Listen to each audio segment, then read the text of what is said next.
Queridos hermanos, vamos a continuar con estas charlas, estos encuentros que tienen como objetivo ir conociendo un poquito más a Jesús. A esta serie le hemos llamado Tras las huellas de Jesús, y la idea es, desde la palabra de Dios, con algunos aportes de la historia y de la arqueología, ir conociendo un poco más la vida de nuestro Señor, de nuestro Salvador. Hoy nos toca hablar de Nazaret, ¿no? Nazaret es una de las ciudades más famosas de la antigüedad, y esta fama se la debe justamente a que nació Jesús allí. No era una ciudad importante ni poderosa desde el punto de vista económico ni estratégico. Era una pequeña aldea situada en la Baja Galilea, en una región montañosa, de montañas pequeñas, no más de 350 metros de altura, y con una población que no pasaba las 400 personas en ese tiempo en que vivió Jesús. Los estudiosos de la Biblia y los historiadores discuten acerca si dónde nació Jesús, si nació en Belén, si nació en Nazaret. Los evangelios, tanto de Lucas como de Mateo, llamados los evangelios de la infancia, nos dicen que Jesús nació en Belén. Lucas, en el capítulo 2, versículos 6 y 7, nos dice que mientras se encontraban en Belén, les llegó el tiempo de ser madre y María dio a luz a su hijo primogénito, lo envolvió en pañales y lo recostó en un pesebre. El evangelio de Mateo, capítulo 2, versículo 1, dice: cuando nació Jesús en Belén de Judea, bajo el reinado de Herodes. Es decir, que ambos evangelistas refieren a que Jesús nació allí en Belén. Los otros evangelios, Marcos y Juan, dan otra versión, ¿no? Que Jesús nació en Nazaret. Cuando Jesús va a ser bautizado por Juan en el Jordán, ahí el evangelio de Marcos nos dice: Jesús llegó desde Nazaret de Galilea.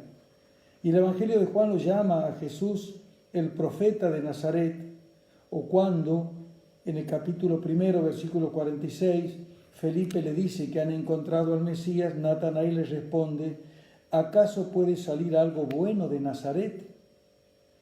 Más allá de esta polémica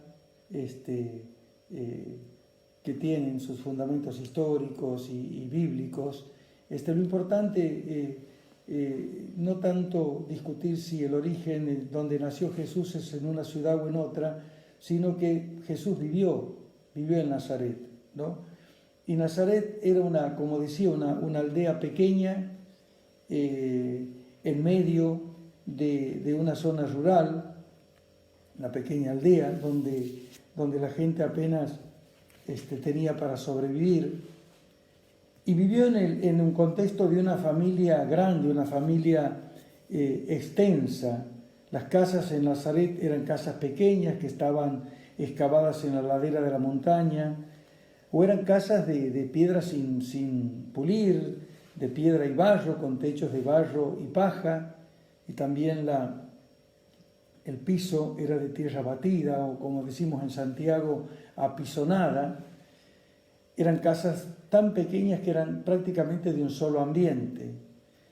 Pero ¿qué era lo lindo y lo extraordinario que tenían estas casas en Nazaret? Que estaban construidas alrededor de un patio común, como muchas de las casas de nuestro interior santiagueño, que después que los hijos se van casando o van formando su propia familia, van haciendo sus casas alrededor de la casa paterna y comparten con ellos el patio. En esos patios estaba el molino, donde se muelen los granos para los alimentos, y el horno de barro, donde se cose el pan y las demás comidas, ¿no? Muy parecido a nuestro interior santiagueño, ¿no? Y digo, qué lindo pensar, qué lindo imaginarnos a Jesús de niño viviendo en esos patios, con esa familia extensa que él tenía, ¿no? porque más allá de lo que mucha gente piensa de que Jesús vivía en una familia pequeña junto a José y María, la familia de Jesús era una familia grande, ¿no? Una familia grande. El Evangelio de Marcos, capítulo 6, versículos 3, nos dice: ¿no es este el carpintero, el hijo de María y hermano de Santiago, José, Judas y Simón? ¿No están sus hermanas aquí con nosotros?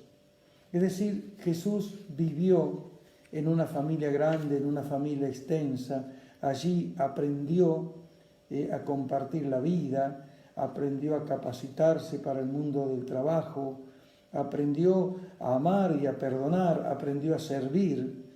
Qué lindo, como digo, poder imaginarlo al Señor desde niño jugando en esos patios, junto a sus hermanos, junto a sus parientes. Qué lindo imaginarlo por las tardes, rezando junto a los adultos, ¿no? Expresando su fe en ese Dios, en ese Dios de amor, en ese Dios Padre, el Dios liberador, el Dios de la alianza.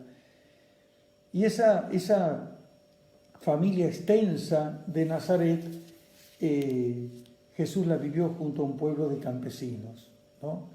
En su pueblo se cultivaba la tierra, ¿no? El trigo, la cebada, el mijo, se plantaban olivos de donde se extraía el aceite, y en las terrazas construidas en las laderas de las montañas la vid, de donde se producía un vino muy sabroso y muy rico, que el Señor después en la última cena dirá que esta es su sangre, sangre de la nueva alianza, ¿no? Esa vida, en medio de esos campesinos, en contacto con la naturaleza, le dio a Jesús un bagaje de imágenes, de metáforas, de aprendizajes que él después usó para poder hablarle a la gente de Dios. Por eso nos decía, por ejemplo, el reino de Dios se parece a un hombre que sembró buena semilla en su campo, o el sembrador salió a sembrar. O el reino de Dios se parece a un grano de mostaza que un hombre sembró en su campo. O dirá en el Evangelio de Marcos, capítulo 13, versículos 28, aprendan esta comparación tomada de la higuera. Cuando sus ramas se hacen flexibles y brotan las hojas, ustedes se dan cuenta que se acerca el verano. Es decir, Jesús vivió en ese contexto campesino, en ese contexto de contacto con la naturaleza, y de allí extrajo muchas enseñanzas que las aplicó después durante su ministerio público. Por último, decirles que esa familia extensa de Jesús le dio la posibilidad, después cuando comenzó con su actividad ministerial, de poder hacer de todos aquellos seguidores, de esos pobres, enfermos, pecadores, impuros, que los seguían para ser curados o simplemente para escuchar sus enseñanzas, Jesús pudo hacer con todos ellos su propia familia. Por eso cuando su madre y sus hermanos lo van a buscar, nos dice el Evangelio de Marcos, capítulo 3, versículo 34, ¿no? Que Jesús, dirigiendo su mirada a los que estaban sentados alrededor de él, dijo: estos son mi madre y mis hermanos, porque el que hace la voluntad de Dios, ese es mi hermano, mi hermana y mi madre. Esa familia grande de Jesús le dio la posibilidad después de hacer una gran familia con todos aquellos que lo seguían. Jesús, por su vida itinerante, en algún momento tuvo que separarse de su familia. La familia lo era todo, la familia era el resguardo, la protección. Y el valor más importante de la familia era el honor. Cuando Jesús se va para llevar esa vida itinerante, muchos de su pueblo, de su aldea, comienzan a criticarlo. Incluso su misma familia, para defender el honor familiar, cuestionan esa vida de Jesús. El Evangelio de Marcos, capítulo 3, versículos 20 y 21 nos dice: Jesús regresó a la casa y de nuevo se juntó tanta gente que ni siquiera podía comer. Cuando sus parientes se enteraron, salieron para llevárselo porque decían, es un exaltado, es decir, está loco. Su propia familia, la familia de sangre, lo consideraba un exaltado, un loco. Sin embargo, esa familia carnal, sanguínea, con la cual Jesús tuvo estos momentos de crisis, llamémosle de desencuentro, después serán también parte de sus discípulos.